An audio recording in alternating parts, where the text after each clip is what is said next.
వీక్షకులకు స్వాగతం, నమస్కారం. 2004లో రాజశేఖర రెడ్డి ముఖ్యమంత్రి అయిన తర్వాత ఆయన మరణించే వరకు, తదుపరి 2019లో జగన్మోహన్ రెడ్డి ముఖ్యమంత్రి అయిన తర్వాత వాళ్ళ దోపిడీకి, వాళ్ళ అరాచకాలకి బలైపోయిన ఐఏఎస్ ఐపీఎస్ ఆఫీసర్లతో పాటు చిరుద్యోగులు వారు కూడా బలైపోయారు. టీటీడీ జరిగిన అక్రమాల్లో, అవినీతిలో, ఆ కేసులో కూడా చిరుద్యోగులను బలి చేస్తూ అసలు తిన్నవాళ్ళని పక్కన పెట్టి మమ్మల్ని బలి చేయడం ఏంటంటూ ఉద్యోగులు ఒక ఆందోళన మొదలైంది. తిన్నంతా వాళ్ళు విదిల్చిన ఎంగిలి మెతుకులు తిన్న మాకు శిక్షలా అంటూ తీవ్ర ఆరోపణలు చేస్తున్నారు ఉద్యోగులు. ఎక్కడి దాకా వెళ్తాం, సుప్రీంకోర్టుకు వెళ్తాం, కేంద్ర ప్రభుత్వం దగ్గరికి వెళ్తాం, రాష్ట్ర ప్రభుత్వాన్ని కూడా విన్నవించుకుంటాం.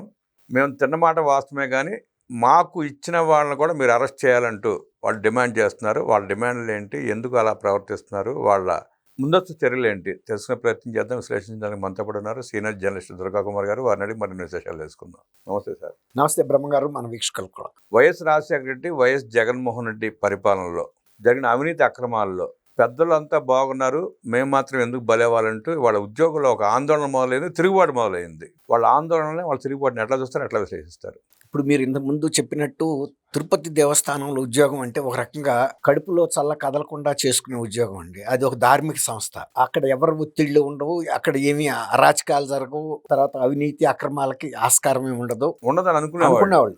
ఇప్పుడు వరకే జరిగింది అదే కూడా. అందువల్ల వాళ్ళకి పెద్ద అక్రమాలు చేసే అవకాశం కూడా ఉండదు.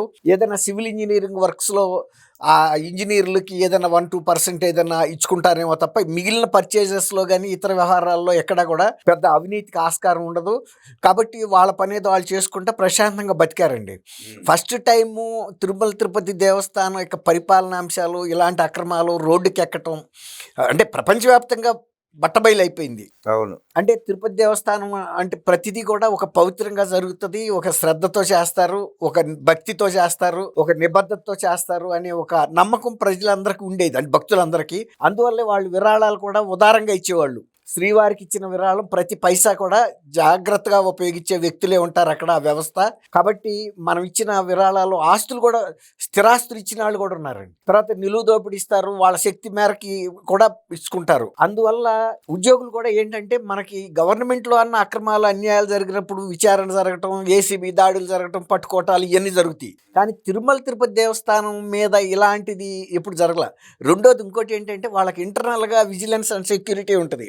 వాళ్ళు కూడా ఒక కన్నేసి ఉంచడం వలన సహజంగా అలర్ట్ ఇస్తారు, బాబు ఇదిగో ఇక్కడ తప్పు జరుగుతుంది, మీరు సరిదిద్దుకోండి అని. దాంతో ఒక వీళ్ళ దృష్టికి వెళ్ళింది అన్నప్పుడు జాగ్రత్త పడతారు. కానీ మొన్న జరిగినటువంటి ఈ విషయంలో ఇప్పుడు మీరు చెప్పారు, 14లో ఈయన రాజశేఖర రెడ్డి గారు చీఫ్ మినిస్టర్ అయినప్పుడు ఫస్ట్ టైం ఐఏఎస్ ఆఫీసర్స్ ఆంధ్రప్రదేశ్లో అవినీతిలో చిక్కి జైళ్ళకి వెళ్ళటం, బీపీ ఆచార్య కానీ, శ్రీలక్ష్మి కానీ, వీళ్ళందరూ.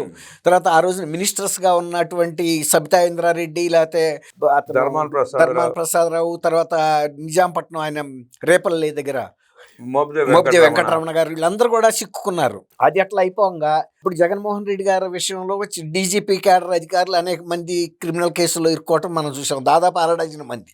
వీళ్ళందరూ పెద్దవాళ్ళు, వాళ్ళు చేసిన పనికి వాళ్ళు అనుభవించారంటే అర్థం ఉంది. ఇప్పుడు తిరుపతి దేవస్థానం మీరు చెప్పారు, వాళ్ళు చిరుద్యోగుల మీద వాళ్ళ కేసు బుక్ అయింది. తర్వాత సైంటిస్టుల మీద బుక్ అయింది, లాబొరేటరీ సైంటిస్టులు. వాళ్ళకి వీళ్ళు ఏ ఆదేశాలు ఇస్తే వాళ్ళు అది చేశారు.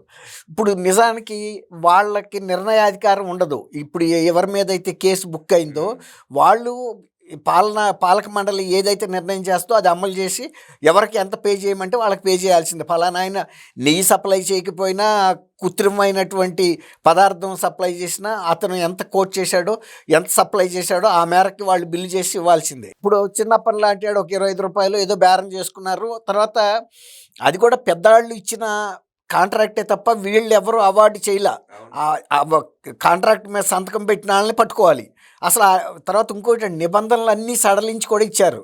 తర్వాత పోర్టులో ఉద్యోగులు కూడా ఫిర్యాదు చేశారు, అయ్యా మీరు సప్లై చేస్తుంది అది నెయ్యి కాదు, మాకు తెలుసు, మేము తరతరాలుగా ఈ పోర్టులో పనిచేస్తున్నాము, లడ్డూ కడుతుంటే అది ఊడిపోయి కింద రాలిపోతుంది, ఒకవేళ బిగిసిపోతేనేమో గట్టిగా బిగిసిపోతుంది, అది నెయ్యి కాదు అని చెప్పారు.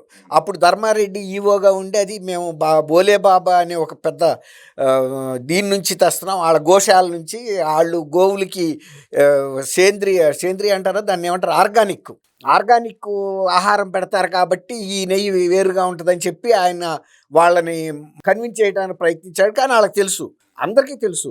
ఇప్పుడు కేసు బుక్ అయినప్పుడు సహజంగా పైనుంచి కిందకి రావాలి. అసలు ఈ నిబంధనలు ఎందుకు సడలిచ్చారు, గతంలో ఉన్నటువంటి నిబంధనలు వాళ్ళకుండా స్వప్రయోజనాలు ఏంటి.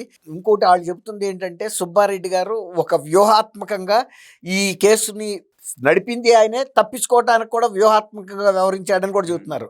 అది ఎట్లా అంటే, ఆ ఫిర్యాదు వచ్చినప్పుడు ఆయనే మైసూర్ ల్యాబ్కి సిఐటిఆర్కి రిఫర్ చేశాడు. ఆయన దాని ద్వారా నా బాధ్యత లేదని తప్పించుకున్నాడు. కానీ ఆ వచ్చిన నివేదికని మేము దానికి సంబంధించిన purchase committee general manager Subrahmanyam గారు, తర్వాత గోదాములకి డిప్యూటీ ఈఓగా ఉన్న వెంకటేష్ నటరాజన్ ఎవరు ఆయన, వీళ్ళిద్దరూ మేము ఆ రిపోర్ట్ పట్టుకుని వెళ్తే ఆయనకి అన్ని వివరిస్తే కూడా మేము ఆయన ఏం చర్య తీసుకోలేదు. ఇంకా 2 సంవత్సరాల పాటు కూడా కొనసాగింది. మళ్ళీ ఇంకా పైగా ఆయన అధికారులకి నా దృష్టికి తేలేదని చెప్పారు.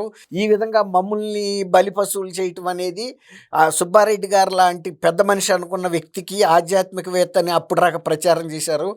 మరి ఆధ్యాత్మికవేత్త అయ్యి నిజంగా ఆయనకి హిందూ మతం పట్ల గనక నిజమైన ప్రేమ అభిమానం ఉంటే, మేము ఎప్పుడైతే మైసూరు రిపోర్ట్ ఆయన ముందు పెట్టామో ఆపాల్సిన బాధ్యత ఆయన ఉంది. ఇవాళ మమ్మల్ని బలి చేసినప్పుడు పీఠాధిపతులు కానీ, ధార్మిక సంస్థలు కానీ, లేకపోతే ఆర్ఎస్ఎస్ లాంటి కానీ, విశ్వ హిందూ పరిషత్ కానీ, లేకపోతే సమాజంలో ఉన్న పెద్దలు కానీ, ఎవరైనా ఫస్ట్ ఎవరిని పట్టుకుంటారు, మెయిన్గా ఎవరు ఈ నిర్ణయం తీసుకున్నారు, దీన్ని ఎందుకు అమలు చేశారు, తర్వాత అధికారులు సుబ్బారెడ్డి గారి దృష్టికి తీసుకొచ్చినప్పుడు ఆయన పాలక మండలిలో కూడా పెట్టి, అసలు పాలక మండలిలో పెట్టకపోయినా యాజ్ ఏ చైర్మన్గా ఆయన ఆదేశించే వాళ్ళు ఇవ్వచ్చు, ఇన్స్టెంట్గా ఇవ్వచ్చు.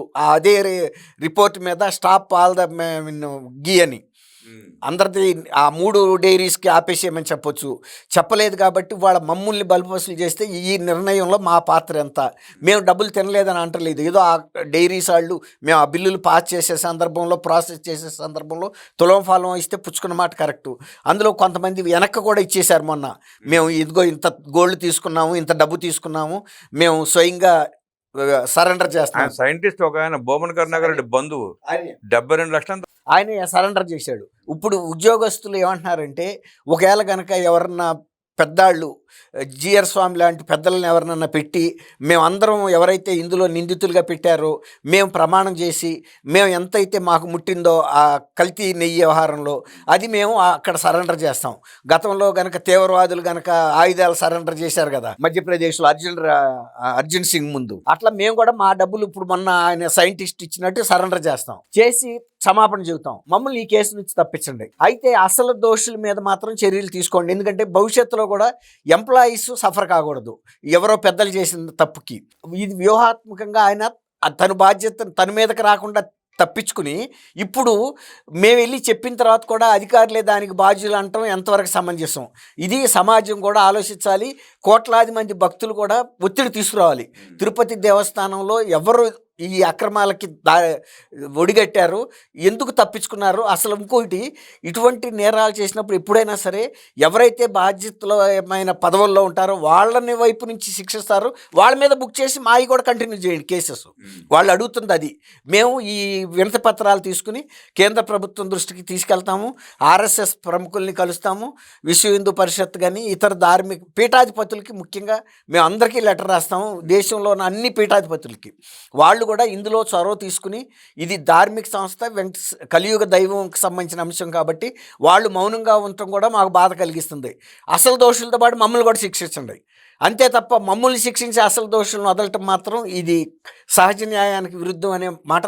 ఆందోళన అయితే తిరుమల దేవస్థానంలో ఫస్ట్ టైం ఆందోళన అనేది కనబడుతుంది ఉద్యోగుల్లో.